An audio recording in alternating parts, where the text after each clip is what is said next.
Hi friends. నిన్న జరిగిన big boss టాస్క్‌లో కళ్యాణ్, రీతు, ఇమ్మాన్యుల్ అయితే అన్నారు. సో, ఇమ్మాన్యుల్ ఓడిపోయినందుకు చాలా అంటే చాలా బాధపడినాడు. ఎందుకంటే చేతులారా చేసుకునే ఇది ఇమ్మాన్యుల్ చేతులారా చేసుకున్నాడు. స్టిక్ పెట్టి అంతకు ముందు రోజు స్టిక్ మీద కాయిన్స్ పెట్టి నిలబడే మ్యాచ్‌లో అదే పనిగా రీతుని గెలిపియాలనేసి కళ్యాణ్, ఇమ్మాన్యుల్ ఇద్దరు కలిసి వాళ్ళు ఆట ఆడినారు. ఇది చాలా తప్పు. ఆ పక్క నెక్స్ట్ గెలిస్తే ఎవరన్నా రానీలే అనే ఉద్దేశంతో గేమ్ ఆడాల. సో, రీతు వస్తే మనం ఈజీ గెలిచేద్దాంలే వేరే వాళ్ళకంటే అనే ఉద్దేశంతో రీతుని గెలిపించి మనకి రీతు ఆపోజిట్ అయితే మేల్ అనే ఉద్దేశంతో వాళ్ళిద్దరు ఆ రోజు ఓడిపోయి రీతుని అయితే గెలిపించినారు. సో, ఈరోజు ఇమ్మాన్యుల్ ఆ రీతుతో ఆడి మ్యాచ్ ఇద్దరు రీతును ఇమ్మాన్యుల్ ఆడింటే నిలబెట్టే టాస్క్లో బ్రిక్స్ నిలబెట్టే టాస్క్లో రీతు గెలిచింది, ఇమ్మాన్యుల్ ఓడిపోయినాడు. యాక్చువల్గా ఫైనల్ టాస్క్లో కళ్యాణ్తో ఆడాల్సిండేది, ఇమ్మాన్యుల్ ఆడాల్సిండేది.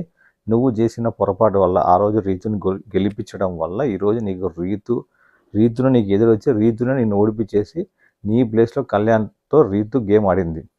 ఇక్కడ ఎవరు మోసపోయిండేది, ఎవరు వెర్రిపప్పు అయిండేది? ఇమ్మాన్యులే వెర్రిపప్పు అయిండేది. నువ్వు చేసుకున్న పొరపాటు వల్లే ఈరోజు ఫైనలిస్ట్గా నువ్వు కాలేకపోయినావు.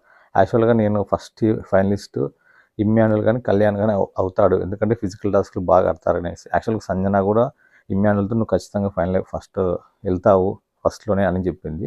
కానీ ఇమ్మాన్యుల్ చేసిన చిన్న పొరపాటు వల్ల, నువ్వు ఆడిన అదే పనిగా ఆడిన ఫేక్ గేమ్ వల్ల నువ్వు ఆ రోజు ఆమెను గెలిపించడం, రీతుని గెలిపించడము, ఈరోజు అదే రీతు నిన్ను ఓడిచ్చేసి నీ ప్లేస్లో కళ్యాణ్తో ఫైనల్గా టాస్క్ ఆడి ఆమె ఓడిపోయిండొచ్చు.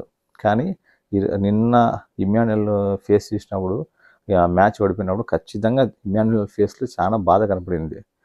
ఖచ్చితంగా చాలా బాధపడి ఉంటాడు నిన్న మాత్రం.